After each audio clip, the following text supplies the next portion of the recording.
என்ன சொல்றீங்க சௌமியா? ஆமா, நம்மளோட அவார்டி கலைச்செல்வி அவங்க வந்து ஒரு மாசம்லாம் கூட சாப்பிடாம இருந்திருக்காங்க.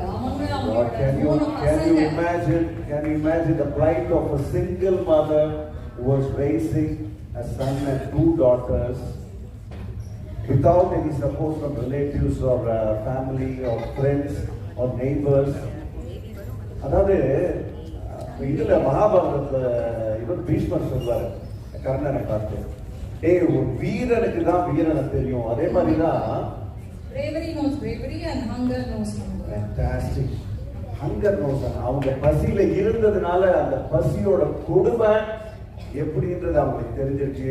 இன்னைக்கு கிட்டத்தட்ட அவங்களால 100 நாய்களுக்கு டெய்லி சமைச்சு